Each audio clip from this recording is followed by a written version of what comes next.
The following program is paid for by The Crowd, LLC.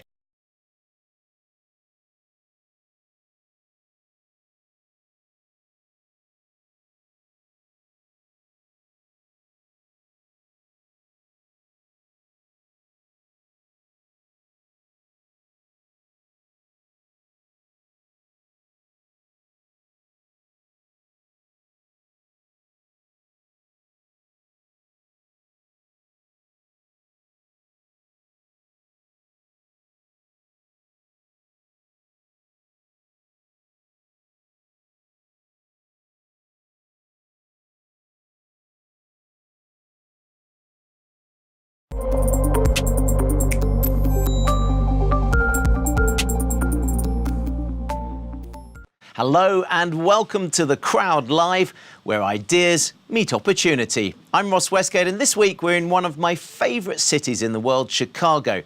This windy city is a hotbed for entrepreneurs and a major player in the tech industry.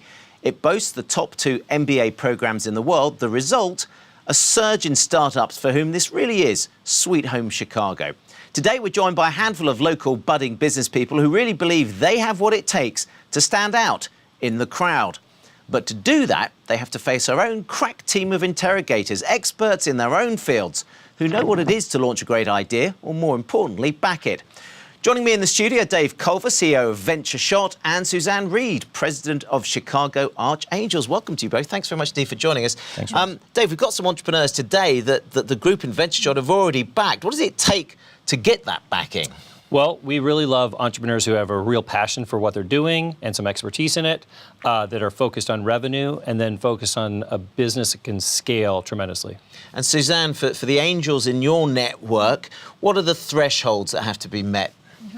It's probably a tough group because many of our members have built businesses themselves, successful businesses, so they know where the bottlenecks are, where the challenges are in growing a business. And I think they're going to be looking for not only whether it's a great innovation, but also whether there's a great team that can help that company scale up. Well, let's see whether entrepreneurs today can meet both your expectations. But if penetrating questions from Suzanne and Dave aren't enough, they'll also have to face examination from one other crowd expert. He's not only been there and got the T-shirt, he's got a whole load of hats as well. We're delighted to welcome back from Seattle, operating partner at private equity firm Center Partners Management, Richard Galanti. Richard, you have a wealth of experience in consumer as well as CFO of Costco. What's the most important thing that you've learned that guides you when deciding to invest in a person or an idea? Well, I think I agree with the other two. People and passion, it starts with that. Certainly having an understanding of what the product or service is. And as it relates to the capital raise, getting a sense of how the money is going to be used and how long it's going to last. The last thing that any of us want to do is invest in a venture that they run out of money too soon relative to their next, juncture and the progress as they grow the company. All right, well, those some of the questions, some of the thoughts. The crowd control experts are ready, but even if our entrepreneurs pass their test, there's still one last group they have to convince, and that's you, because you're part of the crowd, and we want to know what you think. So make a noise, type in your questions, and let us know, what would it take to swipe right? Now it's time to find out who can stand out in the crowd. Our first pitch is from a company creating disruption with digital photography, aiming to prove they're not just a single flash in the pan.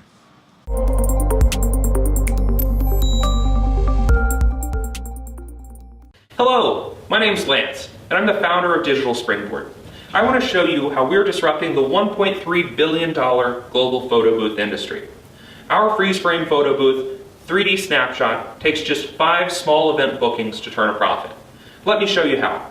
We work with companies like McLaren Automotive, WeWork, and BMO Harris Bank to deliver impactful branded experiences that entertain attendees, drive engagement, and provide consumer insights. The value we bring to guests, brands, and organizers generates recurring event bookings and consistent revenue. Our devices use 15 professional cameras to capture single moments. Think of the freeze-frame scene from The Matrix. This is the kind of tech you've seen on the red carpets at the Oscars and the Grammys. Now we're bringing it to events around the world. Swipe right to learn more about our seed round and how you can help us create incredible event experiences while earning a great return on your investment. And joining us now is Lance Sanderson, CEO at Digital Springboard. Lance, welcome to the crowd. Now, you're looking for about $500,000 for around 12.5% of the business. Where are you right now with your product and your go-to market strategy? Well, it's a really exciting time right now for us. We finished our first device a few months ago. We're quickly working on building the Pro Rig. We have an industrial designer doing that. And we've started getting bookings from groups like WeWork and some of the names I mentioned in the video. Just this morning, I got a letter of intent from a group called Meow Meetup, a large cat lovers conference, and we're looking forward to many more of those. OK, well, we wish you the best of luck with that. Suzanne, let's bring you in here. What do you want to know from your local Chicago entrepreneur? Sure. So thank you. That's very interesting. In this type of work, it would seem to me that it's pretty capital heavy with the kind of equipment you have to buy, and then also all the staff that you need in order to make this shoot work. So can you please tell us about your revenue, your costs? How will you scale up given those kinds of costs? Definitely. So our devices for a small booking start around $3,500, and they scale up pretty quickly based on time and additional items that groups may want. While the staff, we send 2 people with each booth to kind of protect it and operate and make sure everyone's happy, because that's our end goal. But we make about 64% of what we charge from each event in net profit. And so it only takes about 5 events of our smallest event category to earn a profit on each device that we've built. And will you have recurring revenue from the companies that you have already engaged? Are they satisfied customers? Are they willing to keep you on a contract for the whole year? Mm-hmm. So a number of the customers that we're targeting right now, we're really focused on not just an annual event, but scaling it out into multiple events through the year and hopefully through the month. So groups like BMO Harris Bank, where we're doing a trial right now, we hope to scale that up to multiple events every month, not just in Chicago, but across the country. So recurring revenue is a really key factor for us. And how long does it take you to actually nail down one of those corporate clients? Yeah, so it really varies, and it depends on the channel that we go through. It can take about 1 to 3 months, but that varies. If we're going directly, sometimes it can be a little bit faster, but we also use strategic partners like agencies and event companies that help push us to some of their larger sponsors. Richard, I don't know whether you're into photography. What do you think of Lance's business?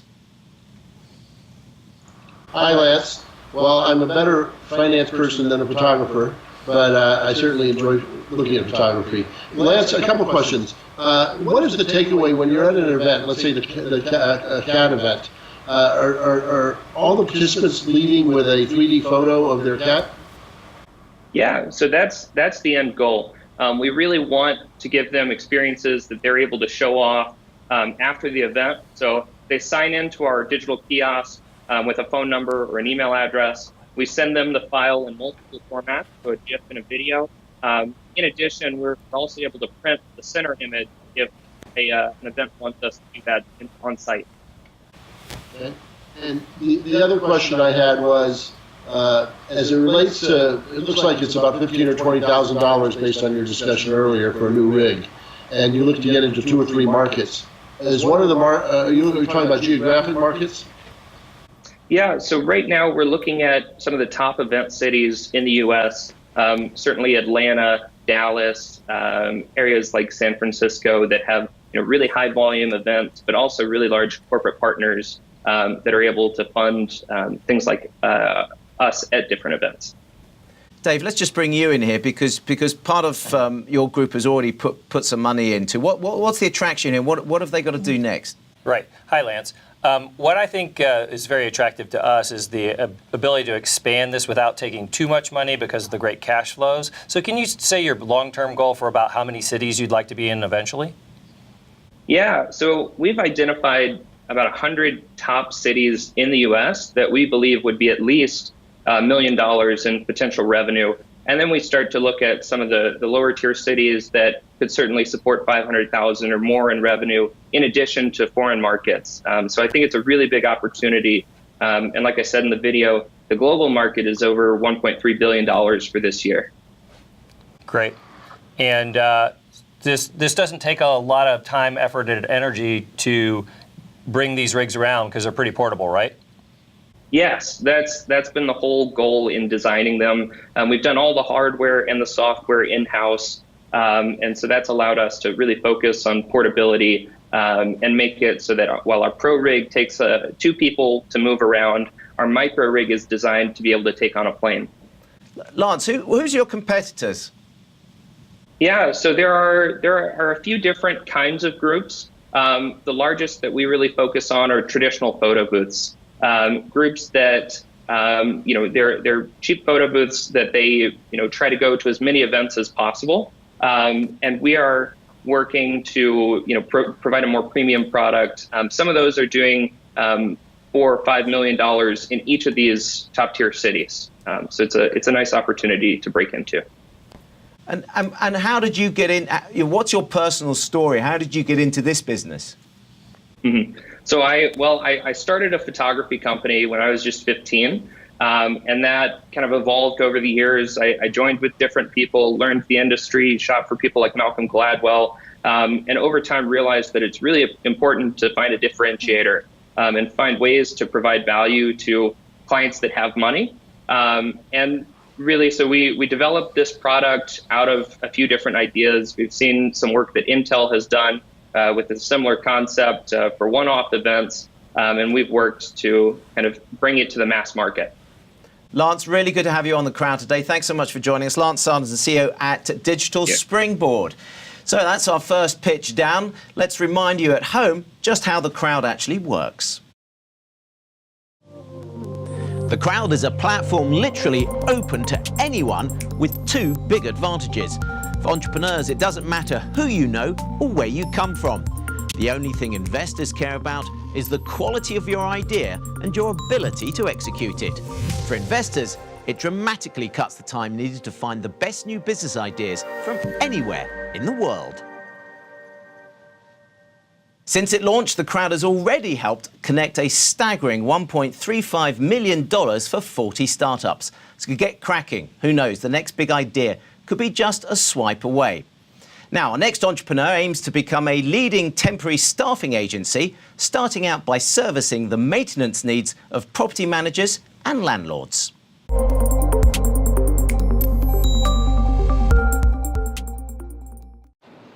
Hello, my name is Tariq Kribash, and my company is Chore Relief. We're looking for a $2 million investment in the form of a safe, with a 20% discount or with a $5 million cap. We're a property maintenance app focused on helping landlord and property managers get the service they need for the price they deserve.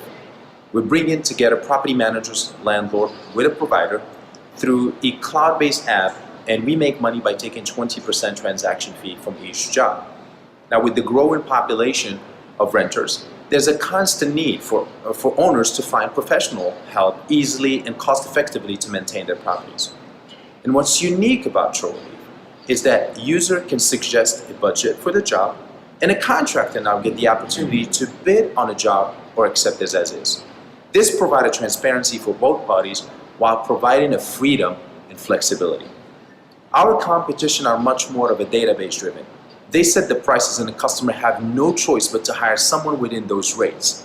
But most of them are focused on the B2C while we focus on the B2B side, working directly with property owners and managers. We're currently live and transacting, and so far we have over 7,800 professionals in our network. For more information, feel free to reach out to us at www.chorerelief.com. Thank you. And Tariq Kribash joins us now, founder at Chore Relief here on The Crowd Live. Tariq, you grew up in Morocco, you moved to the US 15 years ago, studied for a master's in computer science, became a property manager. When did you come up with this idea for Chore Relief? Well, Labor Day weekend of 2015, I've had a call from one of the tenants whose sink became backing up. So I did like most of everybody does, went online, started calling some plumbers, trying to get someone to show up. Finally, I got somebody to come, but an hour later he called to cancel. So I had to go back again and start all over. And I must have called maybe 20 to 30 people to actually finally get one person committed to come that day. Now, he finally showed up, and merely in a few minutes he fixed the problem, but then he handed me a $325 bill, which was shocking considering the amount of time it actually took him to fix the problem. But it was also, I wasn't prepared for that kind of budget.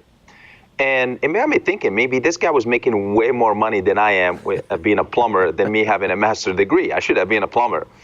So the whole entire time I felt helpless. I had no control of the time, and I have no control of the budget. But then as I start come up with Chore Relief, I found out the actual service provider themselves, they have also problem in this relationship. One of which, they have a lot of downtimes and having a difficulty finding new clients. And not all of them can afford to have a digital presence. But it's also when you find out when they work with other platforms, let's say an example, a job that would pay $94 an hour, they end up getting $20 an hour from the job. So it's not a really fair trade skills out there. So when we created Chore Relief, I had two core principles in mind. We are a tech company, but enable human elements in the process. So my idea was, which again, something we grew up in, is that flexibility and the freedom, is we want to create a marketplace that allow the little guy, the small property managers, get to name a budget and allow the actual contractors the opportunity to either bid on it or accept it as is. Okay, so let's see what the crowd think. Dave, you yourself have invested in real estate. Does this ring true for you? Yeah, we own interest in a large number of units. Certainly maintenance is one of the bigger problems with real estate. So Tariq, who are your target owners, landlords, property managers? So all of the above, but primary focus right now is we want to approach property managers because they already have properties in place. Our growth hacking way is we're in talk with some DIY property management softwares that provide all the accounting support, but they don't have any maintenance staffing in there. And we feel like we can position our services and add on to what they have to create a full cycle and a nice customer experience for their landlord. Okay, great. And how much is the average job that is going through this now? So we've seen jobs anywhere from $500 to $2,500. So an average is around what we anticipate is $600, of which we're paying the contractor 80% to their bank account. And then as we ramp up our marketing and our strategy by getting in business with some of these DIY property software management, we can see our customer acquisition drop down to around $40, $45. Okay, so you're taking a sort of 20% transaction fee. Richard, what question have you got for Tariq?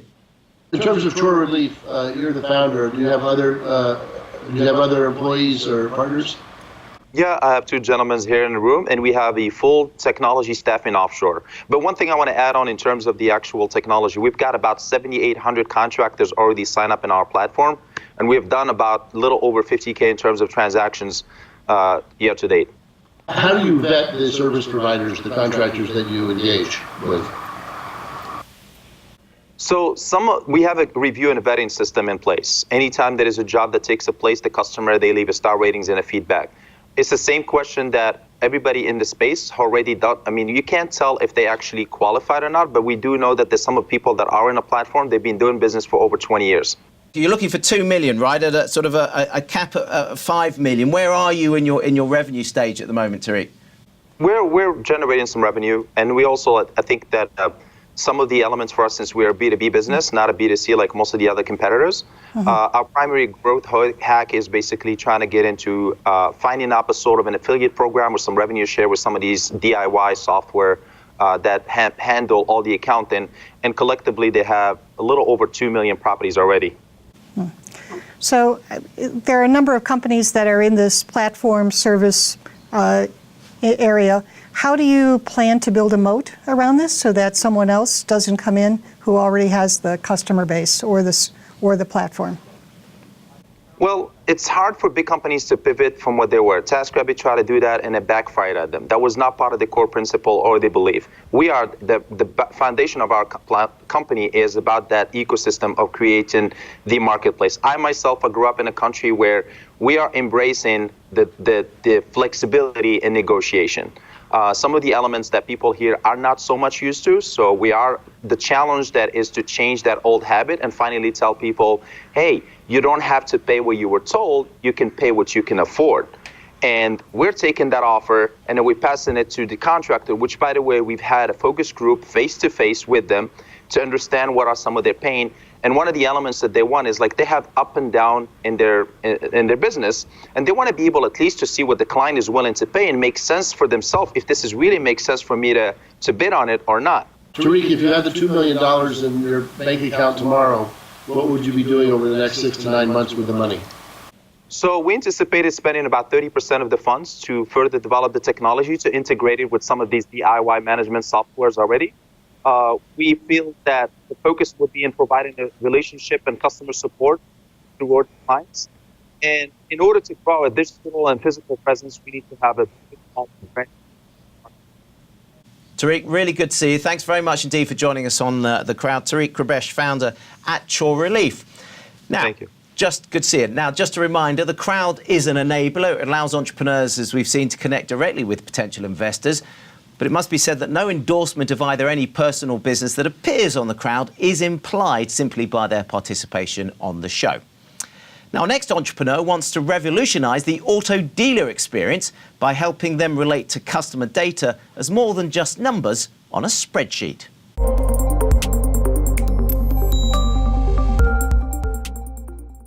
Hi, my name is Andrew Parnell, CEO of Early Bird Software. The automotive industry is undergoing a massive evolution, and dealers are in desperate need of better ways to understand their customers. Unfortunately, almost all are still using these old archaic dealer management systems that were built back in the 70s and 80s.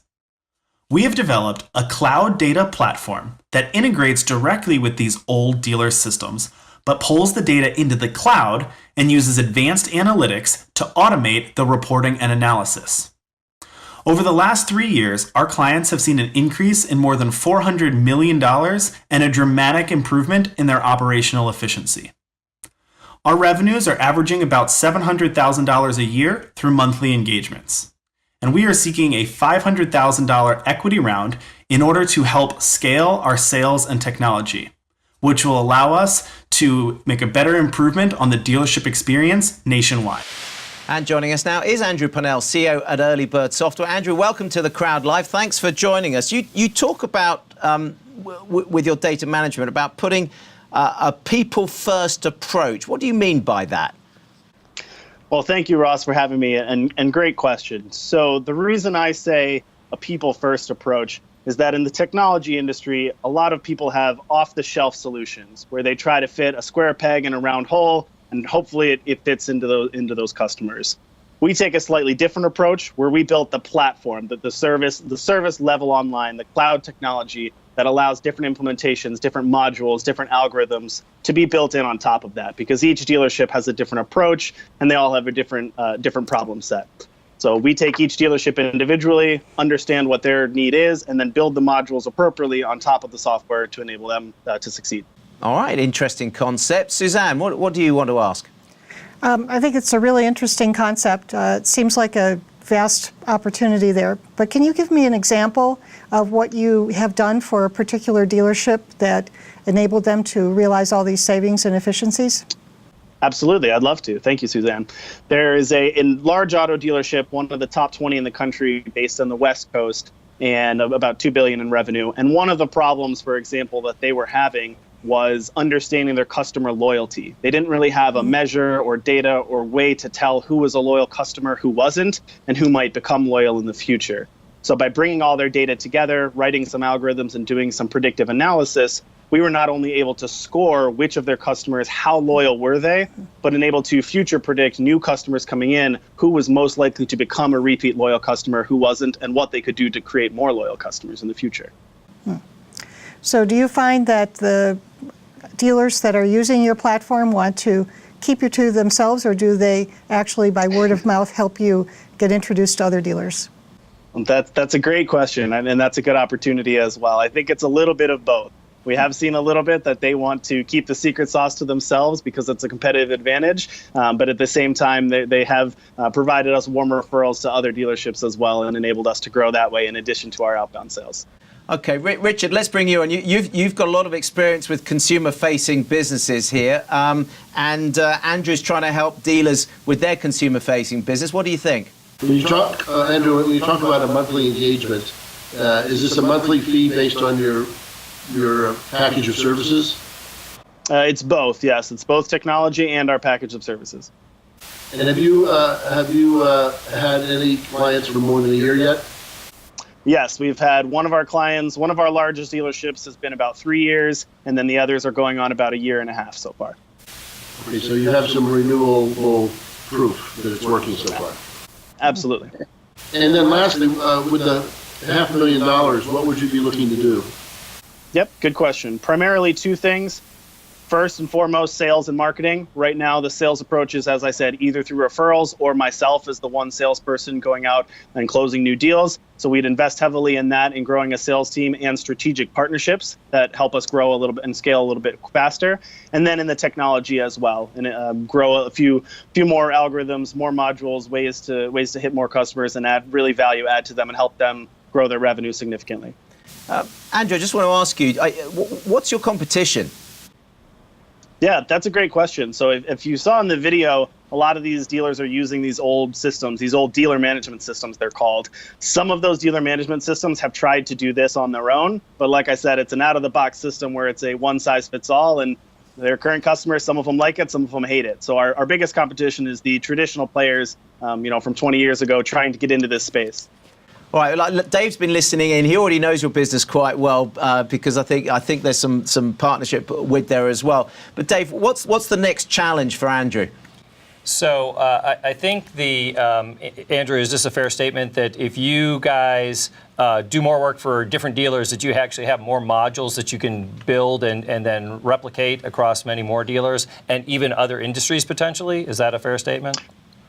Absolutely. Let me touch on two things there. One is it is exponential growth. With each new dealership that we bring in, there are more algorithms and modules that we build, which enables us to co-sell that to our existing clients as well. So it helps us scale that way.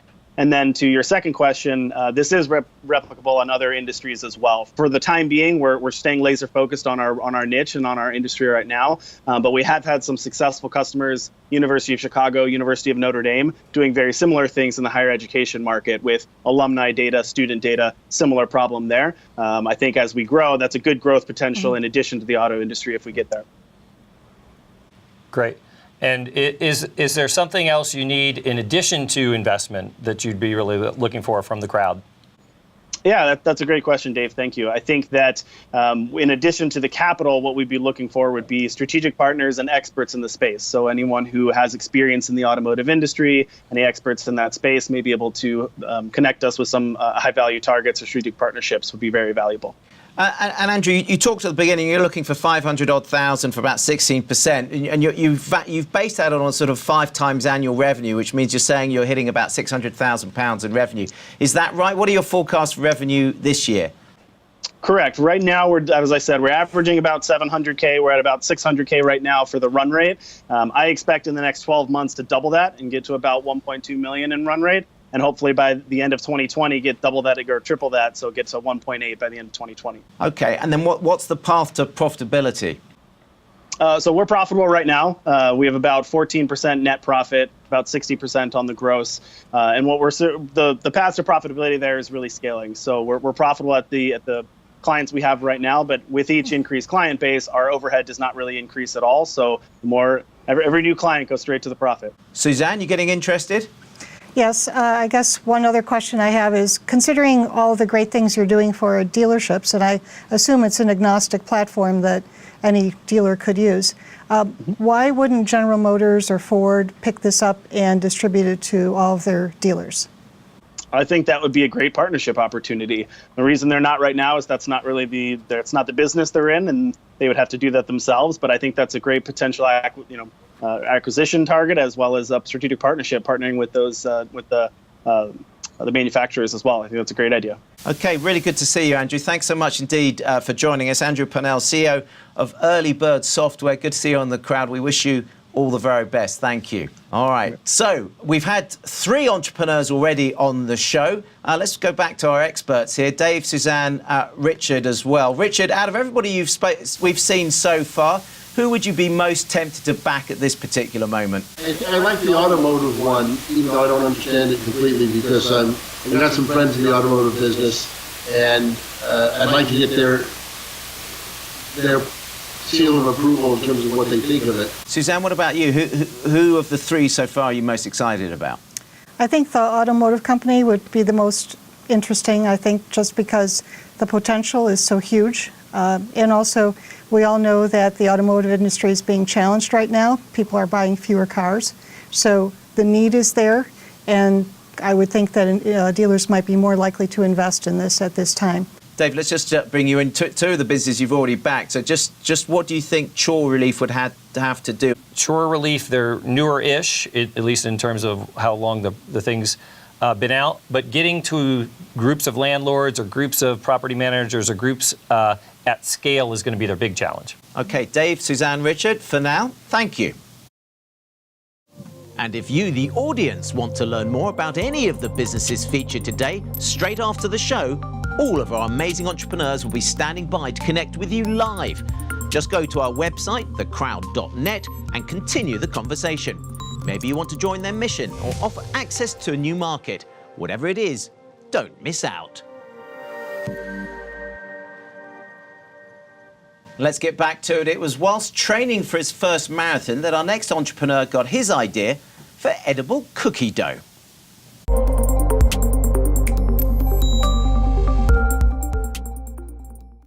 Hello, my name is Austin. I'm the founder here at Big Dipper Dough.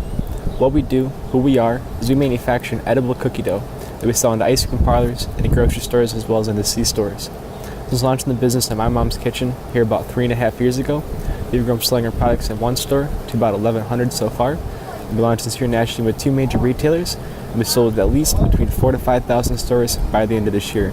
We're launching little single-serve units, as well as much larger bulk size this year, and see multiple different verticals, multiple different markets that we can begin to target. We aim to differentiate from our competitors in 2 major ways. On the consumer side, by delivering a higher quality products, backed up by higher quality customer service. On the B2B end with our business partners, by delivering a product that moves more volume and at a higher margin than what our competitors can currently do. As we continue to grow, why we're here today, right, is we're a very cash-intensive business. In terms of raw materials, in terms of packaging, our cash cycles are very long too. So we're definitely in the market, definitely trying to find some more affordable ways for working capital. Thank you. And joining us now is Austin Grosser, CEO at Big Dipper Cookie Dough. Good to see you, Austin. I love the brand name as well. Just run us through how you came up with this idea for edible cookie dough. You were training for a marathon. What happened?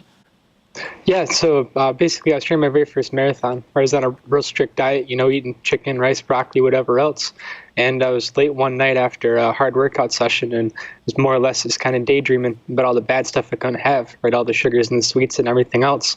And that was kind of just from those sugar cravings that the idea first came about for, obviously craving cookie dough. And then from there, I kind of sprung into, asking the question about, hey, what if we're going to make edible cookie dough? It seemed like a good potential business opportunity, and we've just taken it from there and run with it.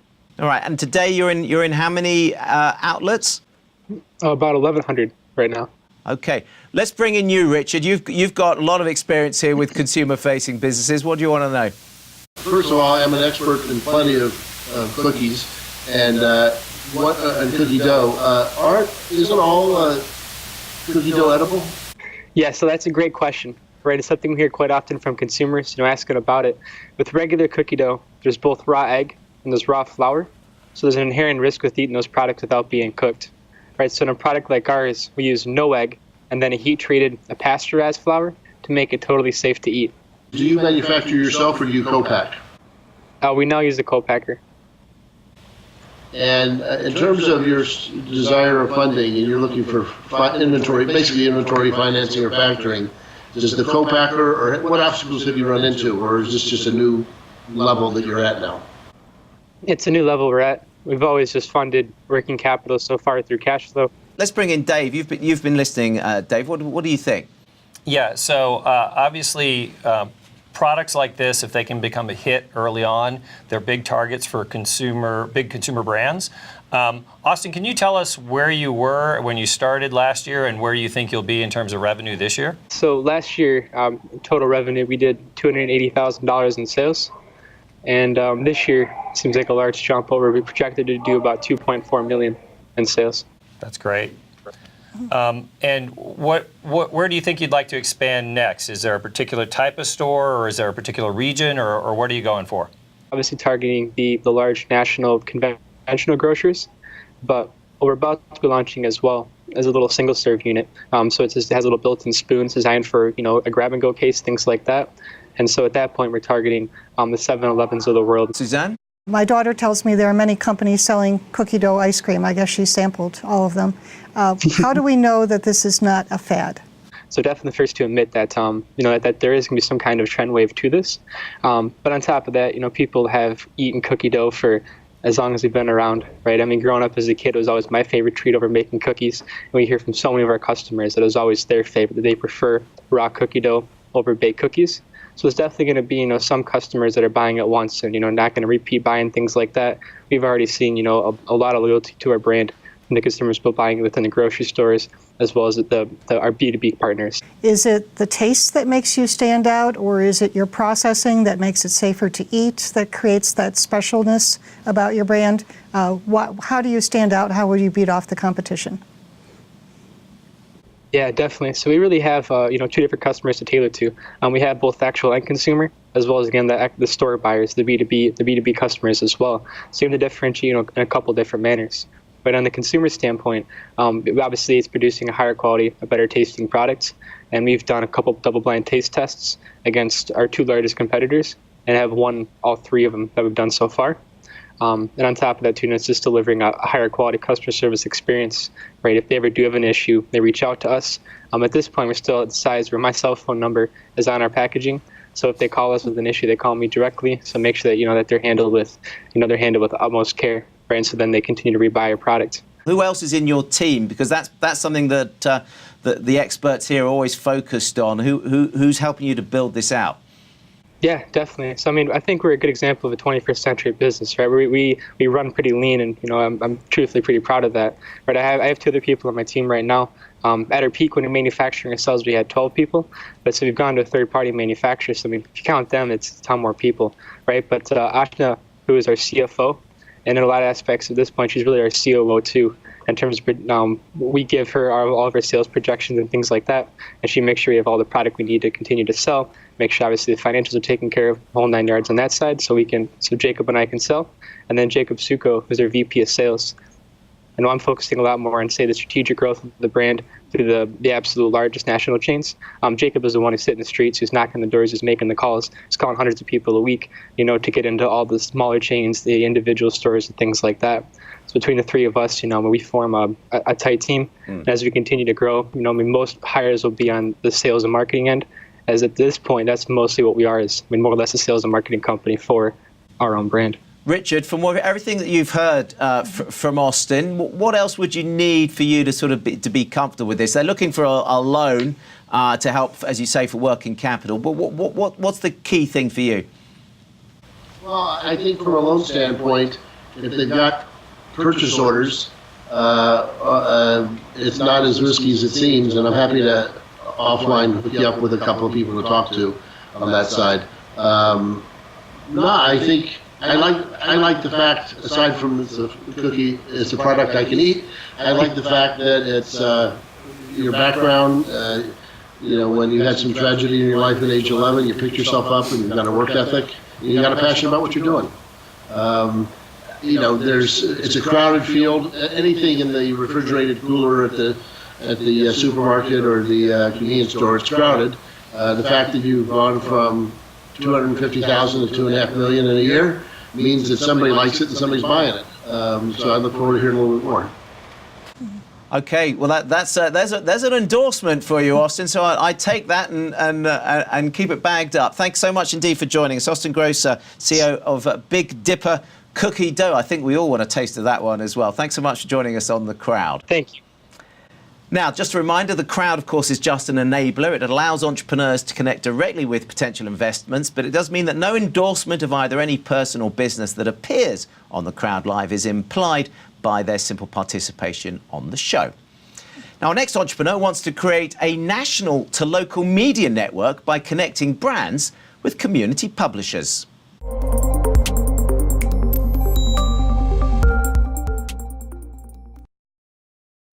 This is Stephen Berman with Empower Local. Our platform helps some of the world's top brands connect authentically with local communities and consistently get 3 to 5 times better marketing results. The Empower Local platform is AI-enabled and community-powered, helping brands efficiently navigate today's fragmented digital media landscape. Today in the US, there are more than 12,000 digital publishers serving the news and information needs of their local communities. Collectively, this represents powerful pockets of community trust and influence. Individually, however, these publishers are just too small to attract larger brands who aren't set up to work with them. Empower Local builds a bridge between quality brands and trusted community influence. Over the last 12 months, we've partnered with more than 80 brands, including the world's largest sports drink provider and one of the nation's largest retailers. We're on course to do 7 figures in revenue this year and plan to triple our monthly recurring revenue within 18 months. We're raising $500,000 to increase our sales capacity and invest in our core product experience to support a rapidly growing network. We look forward to starting a conversation. Thanks. And joining us now is Stephen Berman, co-founder and CEO of Empower Local. Stephen, thanks very much indeed for joining us on the Crowd Live. Good to see you. This is your third startup, the third project you've really got into. Why do you think this is the one that's going to really work and scale up? Sure. Well, it's the right combination of the right entrepreneurs coming together at the right time. I have a background in local discovery platform and utilizing AI to connect communities to relevant information. We've now created a new company with a sales team and with revenue and with big clients that are helping fund our community growth. And it's a big difference, and we've got a lot of traction already. Okay, and where are you right now on your revenue growth and profitability? Yeah, so we did $700,000 in revenue last year, maintaining good margins, but most importantly, we've started working very closely with 3 major brands to start expanding into new markets with them, and can quickly triple and quadruple our revenue in the next 12 to 18 months. All right, sounds exciting. Suzanne, are you excited? Sounds very interesting. I know it's a huge market. Can you just lead me through how this actually works? How are you different from an advertising agency that's tasked by a big brand to spend their millions of dollars correctly? Well, we are the first platform that's focused on these smaller digital publishers who are in hyper-local communities and are exhibiting a lot more influence and bang for the buck.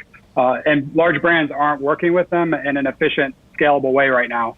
So the feedback we're getting from the brands we're working with is, hey, this is a unique and distinct solution, but we're also digitally linked with the publishers that are in our network, almost in the way as if we own them and they were part of our own network.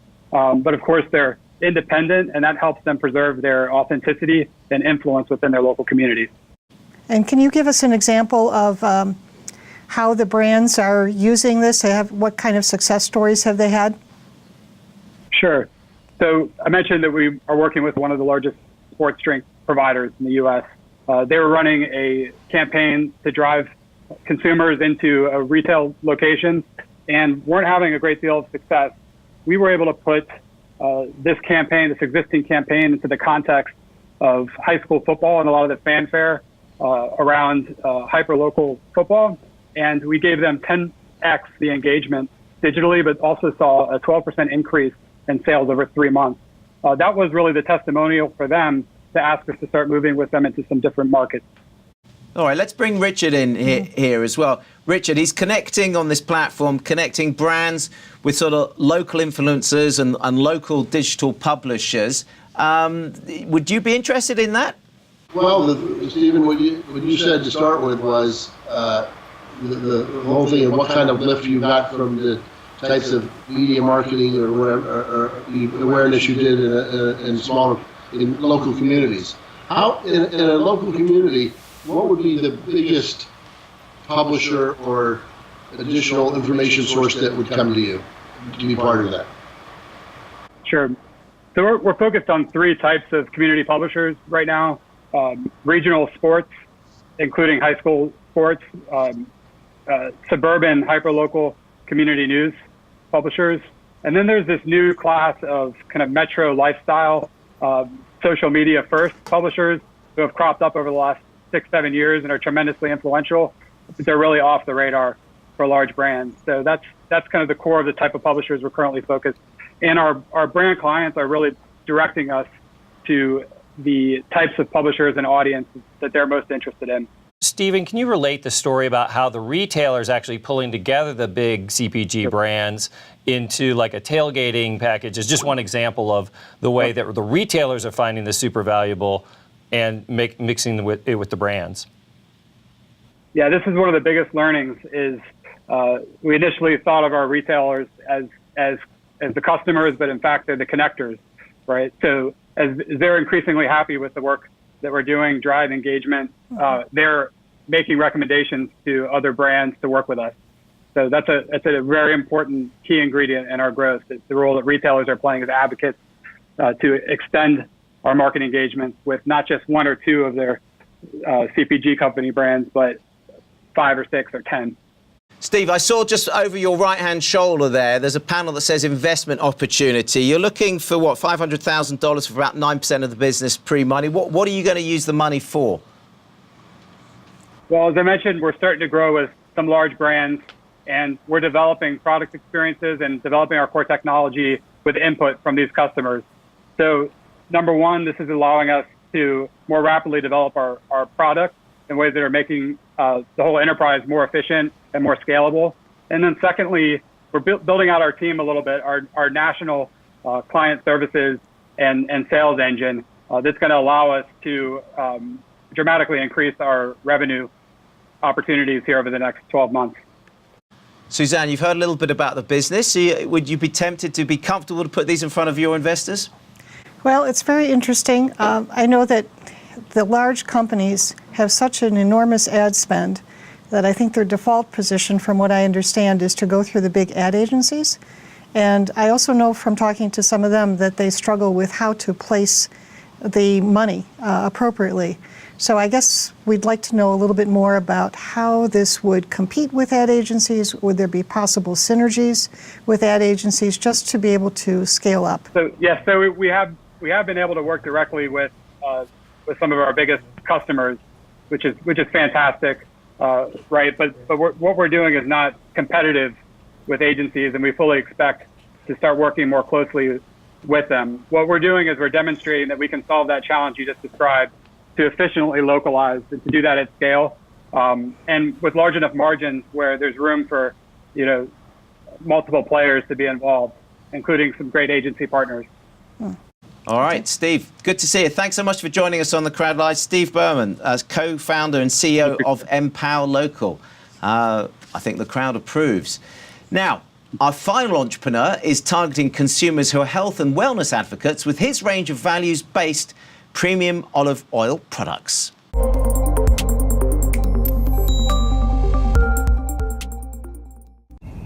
Hello, I'm Yorgo Karianis, founder of Colossus, a premium Greek food product company that seeks to inspire, guide, and motivate with the goal of our Greek extra virgin olive oils and organic wine vinegars to contribute to the quality of our consumers' way of life. What is the problem? Consumers are confused. There's too many poor choices and too much misinformation. What is our solution? To produce products of high quality, integrity, transparency, and a clean label. With award-winning packaging design, we have in place a superior brand presence with placements in over 700 stores nationwide. We also have a solid supply chain from our growers in Greece to our retailers and distributors here in the US, with coast-to-coast reach. We have demonstrated success in retail, food service, e-commerce, and corporate gifting, indicating excellent growth potential. We are ready to scale with working capital and a restructure in return for majority interest for $750,000 in capital. It's been an honor to present to you Colossus, where we produce authentic products in unauthentic times. And joining us now is Yorgo Karianis, CEO of Colossus. Yorgo, thanks so much indeed for joining us on the Crowd Live.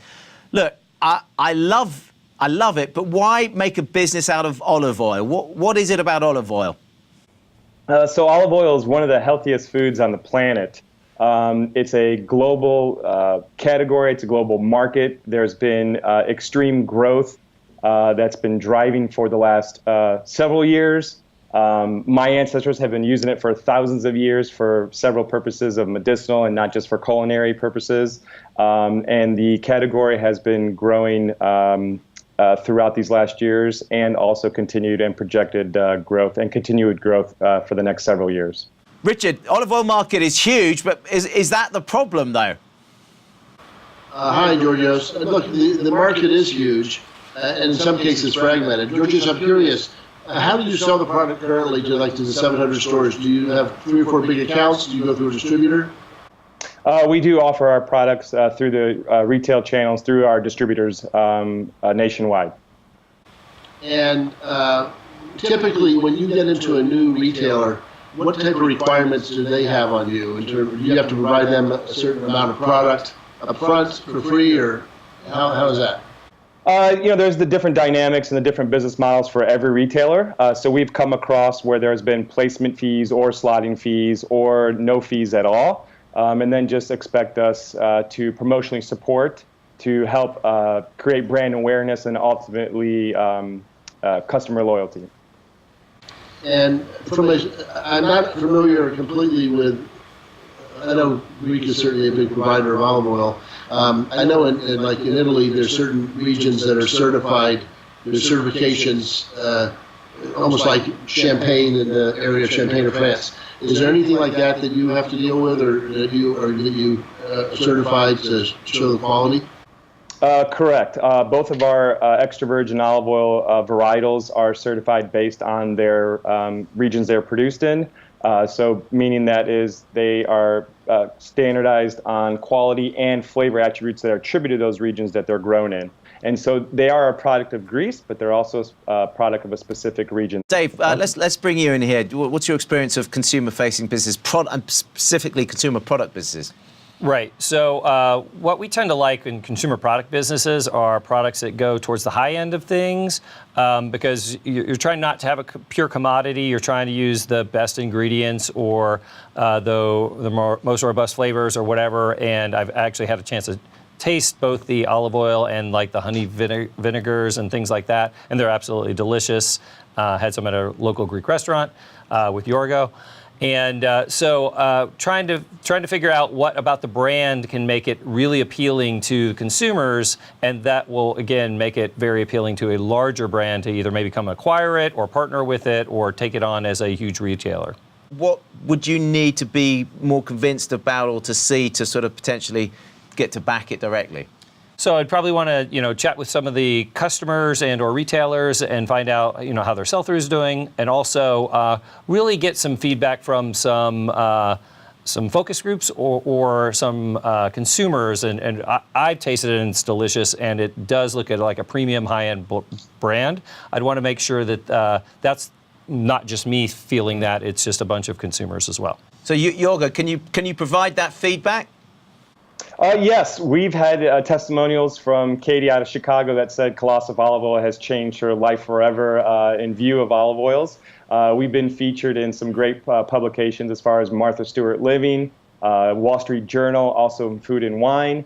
So the feedback has been great, and we have demonstrated success in our high tiger to retails, being that there has been a repeat consumer base. Okay. Now, Yorgo, I just want to ask one thing. You're willing to give up a majority interest for the investment. Why would you do that? Well, we are willing to discuss various equity terms with a serious investor. We do have, we see this as an investment, as a recapitalization, and also a restructure to allow the company to really capitalize on the several market opportunities. And so we believe that there might be a risk profile for that investor in order to allow or offer that majority interest. So we wouldn't say that we would give or offer or give, but we would be willing to discuss those various options. Suzanne, let's bring you in here. When you hear that, do angel investors like to take majority interest, or do they believe that might disincentivize the owners too much? I would worry about that if I were an entrepreneur, because you can lose control of your company pretty easily. The other thing, too, is that might be better to bring in multiple investors who can open doors for you, be mentors, coaches, help you with marketing. Usually an angel group would not take the entire round anyway, partly because they want to know you're bringing in a variety of expertise. Okay. So Jorgo, what do you want to do with the investment? You mentioned a bit of restructuring here. What is this money for? What are you going to put it towards? So this is to fund our working capital. We have outstanding POs that we need to fulfill, so it'll be a inventory replenishment. We do have a strategy and a vision to direct our efforts into several market opportunities that indicate great growth potential. We also have to create marketing, which we've had done little to none. So that's going to be in the digital platforms, also in content marketing, creating vlogs, recipes, and so forth. And so we have those opportunities to expand on, and also working salaries for personnel. All right, Jorgo, really good to see you today. We wish you all the best. Actually, I can't wait to try the olive oil. It does look good. Jorgo Karianis, CEO of Colossus Olive Oil and Vinegar. Thanks for joining us on The Crowd. Thank you very much. It's been a pleasure. Okay, our pleasure too. So that's the last pitch of the show, but have any of Chicago's local heroes done enough today to get the backing of our experts? Richard, let's start off with you. We know what you thought about the first three pitches. Out of the last three that you've heard, which one really's got your interest? Well, the one that caught my eye is the one that I probably know the least about, was the Empower Local. I was impressed when he talked about one of the largest sports drink companies seeing a big increase in brand recognition and product sales in a relatively short period of time by empowering local channels of communication. Suzanne, what about you? I was really impressed with the entrepreneur in the cookie dough space. He's accomplished a lot in a short amount of time. And if it's not a fad and it holds, then he may have some great possibilities there. Dave, you're already into Empower Local, so your choice here really is between cookie dough or olive oil. So yeah, Empower Local can scale tremendously because it's digital and it can get easily around the country. But I think Empower Local is exactly the sort of brand that could help the cookie dough and or the olive oil companies because those local trusted resources that are the local digital media publishers are exactly the sort of things that brands like that need to get that grassroots appealing. Dave, Suzanne, Richard, thank you. It's been great to have you on the show today. We wish you all the best and hope to see you again soon. Thank you for having us. So that's it. No reason not to get involved. Remember, your next investment opportunity could be just a single swipe away. And don't forget, if you want to learn more, all of our amazing entrepreneurs from today's show are standing by to connect with you live right now. Just go to thecrowd.net and click on the Crowd TV button in the top right-hand corner of the homepage. This is your chance to follow up directly with any of the great people or ideas featured.